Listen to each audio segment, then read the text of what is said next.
The auctioneer's bell rings. The crowd hushes. You stand on the rough wooden platform, a rope tied loosely around your wrist as though you are livestock. The air reeks of sweat, ale, and damp wool. Coins jingle in men's pockets. A candle flickers inside the tavern doorway, its flame bending as the cold night wind slips in. Your husband does not look at you. His hand rests on the rope, his jaw clenched, as though this exchange is nothing more than business. Around you, the faces of strangers leer, some with pity, others with hunger. A butcher wipes blood from his apron. A farmer grips the brim of his hat, and somewhere in the crowd, a woman clutches her child tighter, as if she knows she might be next. This is not divorce. This is not freedom. This is sale. She was told it was the happiest day of her life. The bells of the parish church rang out in triumph, echoing over soot-stained chimneys and cobbled streets slick with rain. The bride, dressed in borrowed lace, clutched a bouquet of wilted flowers and dared to believe in love. For a moment, the greyness of Victorian England seemed gilded with promise. She thought marriage meant safety, companionship, perhaps even affection. But once the vows were spoken, once her name was written beneath his, the truth revealed itself in quiet, suffocating ways. Her wages, if she had any, became his. The little trinkets she owned, a silver locket from her mother, a bundle of letters, were no longer hers. Even her very body belonged to him, consecrated, not to love, but to law. She could not sign contracts. She could not sue. She could not leave. The world reminded her constantly. A husband was not simply a partner, he was a master. Inside the cramped rooms of their home, the air smelled of coal, smoke and boiled cabbage. Arguments echoed against the walls, but silence was more dangerous than shouting. Silence meant decisions being made without her. Money exchanged, debts piled, futures bartered, and when things soured beyond repair, there was no word called. Divorce, for women like her. That luxury belonged to the rich, to those who could pay lawyers and endure scandal. For the poor, there was only endurance, or there was sale. What she did not know, not yet, was that for some husbands, the church aisle had only ever been the prelude to the marketplace. Marriage in Victorian England was not merely a bond between two people. It was a contract of ownership, written not in affection, but in law. Once a woman crossed the threshold of her husband's home, she stepped into a shadow. Legally, she ceased to exist as an independent being. This was the doctrine of coverture, a word as heavy as iron, yet as invisible as the air. Under it, husband and wife were considered one person, and that one person was always the husband. She could not own property. If she earned wages scrubbing laundry or sewing by candlelight, they belonged to him. If she inherited land or a small fortune, he controlled it. Her very children were his to claim or discard. Even her body was bound.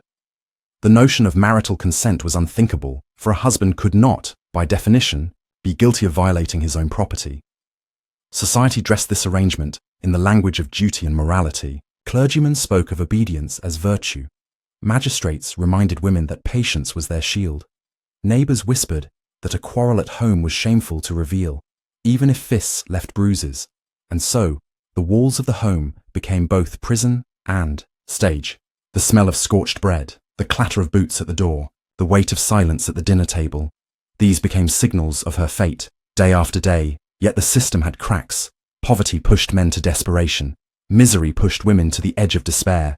And when marriages could not hold, when the law refused to loosen its grip, husbands turned to a shocking, almost theatrical alternative.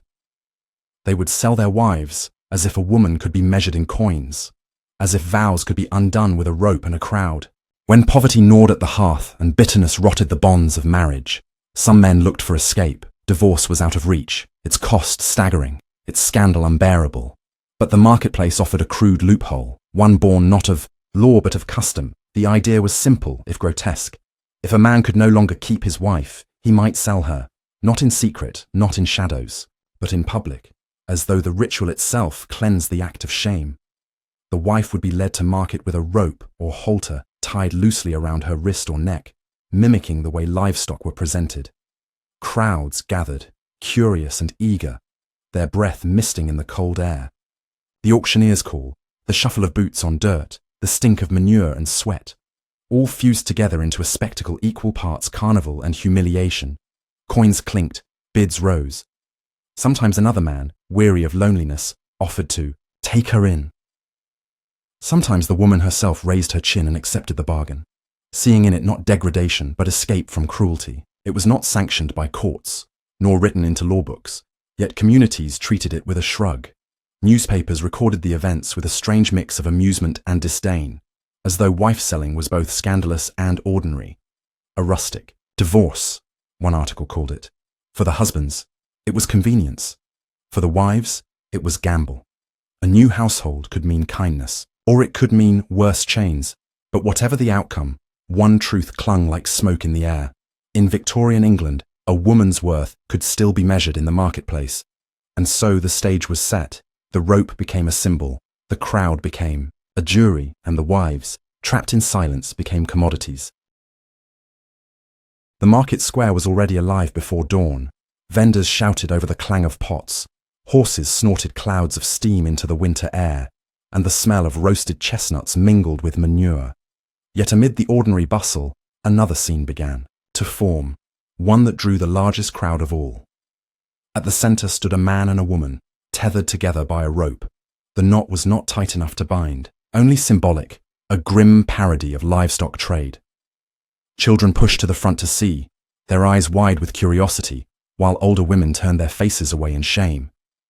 The auctioneer cleared his throat, tapping his cane against the cobbles. His voice rose above the noise. A fine woman, strong, capable, ready for a new home. Who will start the bidding? Laughter rippled through the onlookers. Coins jingled in pockets. Someone shouted a number, and the ritual began. The wife stood motionless, her cheeks burning as the crowd appraised her like a mare at fair. She smelled the damp wool of her shawl, felt the rough scratch of the rope against her wrist. Behind her, her husband leaned against the post, arms folded, face expressionless. For him, this was transaction. For her, it was exposure. Some markets were rowdy taverns, thick with ale and smoke. Others were open fields where cattle had just been traded. Always the act was both carnival and courtroom. A public judgment where the crowd served as witness and the hammer of shame fell loudest on the wife. For a few coins or a tankard of ale, a woman's life could change hands. And yet, the crowd came back again and again, not only for scandal, but because this theatre revealed what the law dared not say aloud, that in Victorian England, a wife could still be bought and sold. Though never written in law, wife-selling developed its own ritual. A grim tradition repeated so often it seemed almost official. The rope or halter was the centerpiece. Sometimes it was tied around a wrist, other times looped over the shoulders. Like a yoke, in rare cases, it was fastened around the neck, the coarse fibers scratching against tender skin as though to declare, "This is property, not person." To the crowd, the symbolism was clear. If cattle and horses were sold this way, why not wives? The sale was usually announced in advance. Notices appeared in taverns or local papers, written with a curious mix of humour and gravity. For sale, a young wife, sound in wind and limb, accustomed to hard work. The words reduced a woman's life to the language of farm stock. When the day came, the ritual unfolded like theatre. The husband, often drunk, would stand beside his wife and announce his intention. The crowd jeered, cheered, or offered bids. Sometimes the wife herself declared she would not return with him, adding her voice to the spectacle. At times she clutched her children tightly, daring the crowd to factor them into the bargain. Prices varied wildly. Some women were sold for a few shillings, others for a meal, a jug of ale, or even a promise of work. Once, a wife was exchanged for a dog.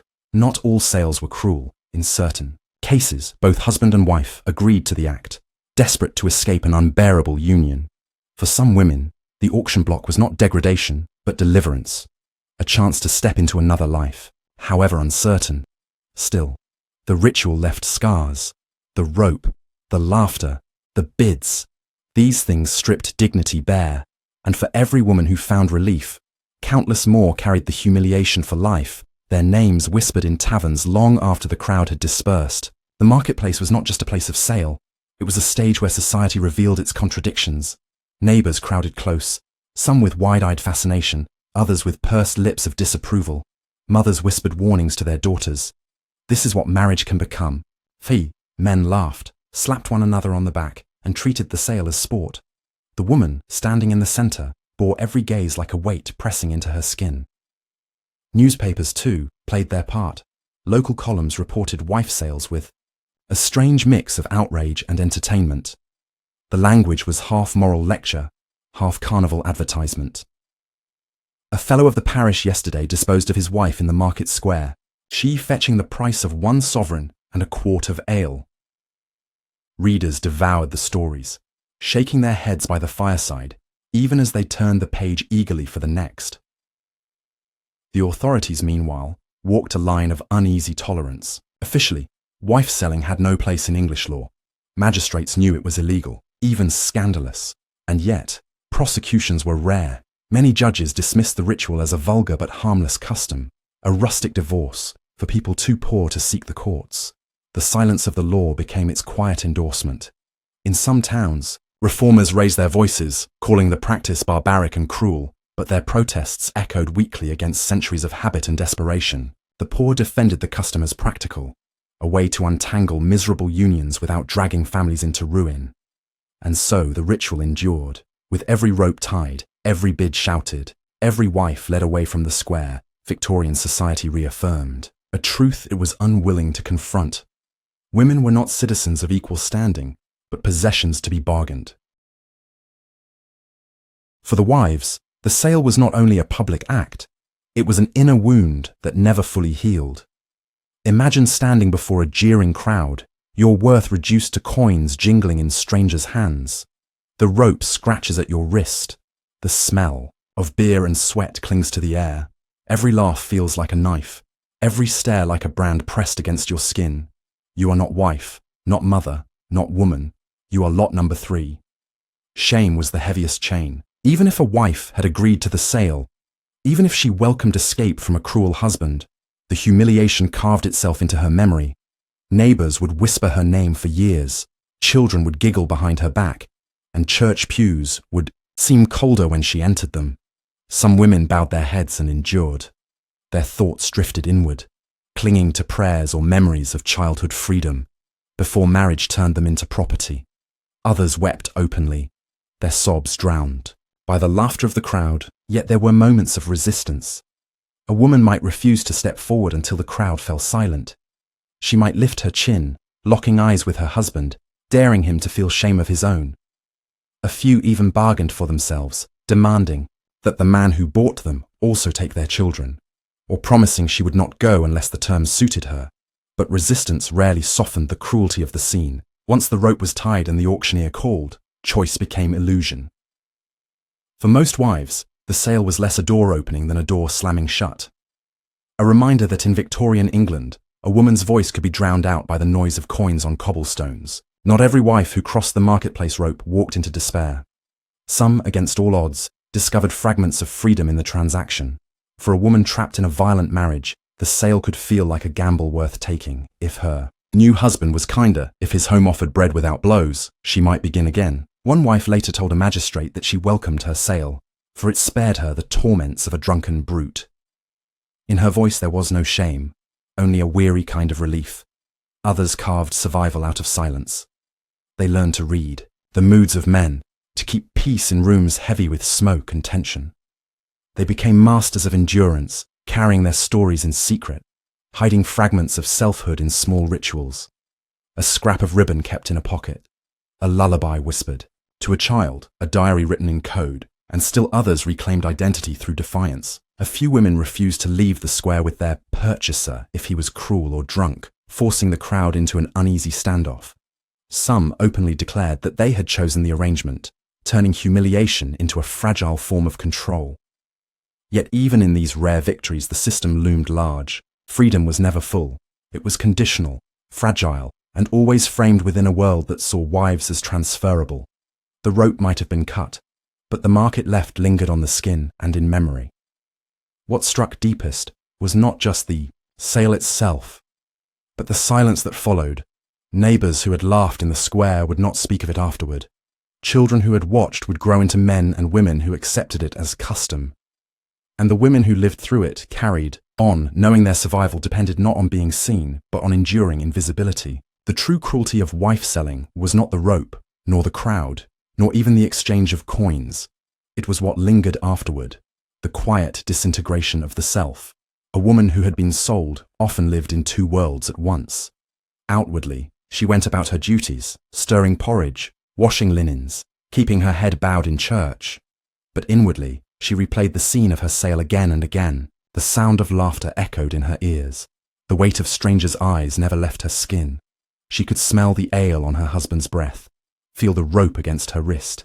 Even years later, for many, the sale planted seeds of despair. If their worth could be measured in coins, what was their soul worth? If the vows of marriage meant nothing, what promise of dignity remained? Some fell into silence, their voices fading from the world until they became little more than shadows in their own homes. Others fractured under the strain. Neighbours whispered of wives who drank heavily, who lashed out in sudden fits of anger, who abandoned families in the night. These were not merely bad women, as society branded them. They were women carrying unbearable scars, yet the deepest wound was often invisible, the breaking of identity. A wife sold at market was no longer simply a woman. She was an object passed from hand to hand, stripped of name, reduced to transaction.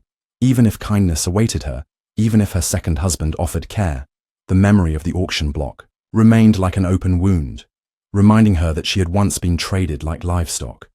It was not only humiliation, it was erasure. For in Victorian England, a wife's suffering was not seen as tragedy, but as spectacle. And that truth weighed heavier than any rope. By the mid-19th century, the spectacle of wife-selling no longer drew only laughter and curiosity. It began to stir unease. England was changing. The industrial age roared through its cities, filling streets with smoke, clattering factories, and endless crowds. New ideas about morality and progress seeped into public life. Reformers, journalists, and politicians spoke with growing urgency about dignity, decency, and the protection of women. What once passed as a rustic divorce now appeared barbaric. Against the backdrop of a society claiming to advance, newspapers still reported wife sales, but the tone shifted. Articles that once recounted the details with a smirk began to carry sharper criticism. A shameful relic, one London paper called the custom, unfit for a civilized nation. Writers demanded that magistrates stop turning a blind eye. Clergymen preached from pulpits that the practice was sin, not sport. Women's voices, too, began to rise. Though still silenced by law, they found allies among reformers who argued that wives were more than property. Campaigners for the Married Women's Property Acts insisted that women must hold their own wages and inheritances, a radical notion in a world still steeped in coverture. And so, slowly, the tide turned. The marketplace crowds grew smaller, more hostile. Some jeered not at the wives, but at the husbands, mocking them as brutes and cowards. In certain towns, constables broke up attempted sales, warning men that the old ways would no longer be tolerated. Still, the custom lingered in the cracks of society. In backwater villages, in smoky taverns, where law and shame carried little weight. There, the rope was still tied, the bids still shouted, and the humiliation still endured. But the end was coming. The very world that once tolerated the spectacle was learning, uneasily, to look away. The law had long ignored wife-selling, treating it as vulgar theatre rather than crime. But as the 19th century wore on, silence gave way to reform. The first cracks appeared with the Married Women's Property Act of 1870, which allowed wives to keep wages they earned after marriage. For the first time in centuries, a woman's labour did not automatically vanish into her husband's pocket. Later acts in 1882 and 1893 expanded these rights, granting married women legal identities separate from their husbands. They could own property. They could control money. They could, in limited ways, stand as individuals in the eyes of the law. The cultural effect was seismic. If a wife was no longer property, the spectacle of selling her became indefensible. Newspapers reported fewer sales, often condemning them as shameful relics of ignorance. In towns where the custom persisted, magistrates began prosecuting husbands for disorderly conduct. Still, reform did not erase resistance. Many working-class men viewed the new laws as threats to their authority. What is a marriage if not ownership? Some sneered. For generations, patriarchy had been dressed as duty, and change came only with bitterness. Women, too, bore the scars of transition. Legal rights did not guarantee respect within homes or communities. a wife might keep her wages now, but she still risked the violence of a husband who believed his mastery divine. The rope might be gone, but the invisible chains endured, yet change was unstoppable.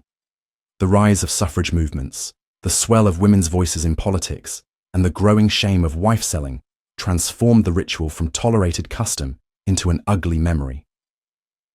By the turn of the century, the wife auction had all but disappeared, but its ghost lingered. In whispered stories, in newspaper archives, in the unspoken knowledge that women had once been priced like cattle in the very heart of Victorian England. Though wife-selling faded by the early 20th century, its shadow never fully vanished. It lingered as a reminder of how long women had been bound, not by choice, but by custom and law. For historians, the ritual is a warning.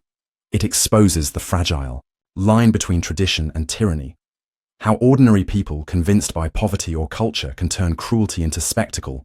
The wife who stood at auction was not merely a victim of her husband. She was betrayed by a society that allowed the marketplace to define her worth. The memory of these sales fueled the rhetoric of women's rights movements. Suffragists pointed to the practice as proof that legal reform alone was not enough. Dignity itself had to be won. Pamphlets in the late 19th century invoked the rope and the halter, painting them as emblems of women's degradation. In speeches, activists reminded their audiences, if once sold like cattle, why should women not rise, now as citizens? Yet the deeper legacy lies not only in law or politics, but in silence. Many women who had been sold never told their children. Communities erased the memory, ashamed of their complicity. Newspapers, once gleeful in reporting the details of such sales, grew cautious, and later generations stumbled upon the records as if discovering a family crime. Still, echoes remain. When debates arise about women's autonomy, over marriage, labour, or even bodily rights, the ghost of wife-selling flickers. The practice may be gone, but the underlying struggle against ownership persists. In the end, the story of wife-selling is less about markets than about power. It is a record of how women, denied rights for centuries, were forced to live as possessions, and how, through law, resistance, and time, they began to reclaim themselves. What remains is both horror and lesson. That freedom, once denied, must be defended again and again. History often hides its ugliest truths beneath layers of romance and nostalgia. The Victorian age, so often painted as an era of refinement, civility, and industrial progress, carried beneath its polished surface the brutal spectacle of wife-selling. It was a ritual born of desperation, wrapped in laughter, and carried out in marketplaces where the value of a woman was measured in shillings, beer, or bread. For the men, it was convenience disguised as custom. For the law, it was embarrassment. Avoided by silence for the women, it was humiliation, a reminder that their voices mattered less than the coins exchanged for them. And yet, within this darkness, resilience stirred. Some women used the sales to escape cruel husbands and claim a measure of agency in a system designed to deny them. Others endured silently, their stories lost to time, remembered only in the yellowed pages of local newspapers. The decline of wife-selling was not sudden but gradual, tied to legal reforms, rising literacy, and the relentless work of women who demanded recognition as more than property. By the dawn of the 20th century, the spectacle was gone, but its ghost endured, a haunting reminder of how societies normalize cruelty until shame forces them to stop. Today, wife-selling survives only in archives, whispered family lore, and the moral unease of a nation forced to reckon with its past. But its lesson is not merely historical. It warns us that ownership and oppression do not always vanish. They adapt, whether in controlling laws, unequal labour, or unspoken expectations. The echoes of the marketplace still resonate. To remember wife-selling is to confront the fragility of progress. It is to ask, how much freedom is real, and how much remains on loan from systems still shaped by power? The rope is gone, the auction, block dismantled, but the struggle, the fight for dignity, equality, and voice continues.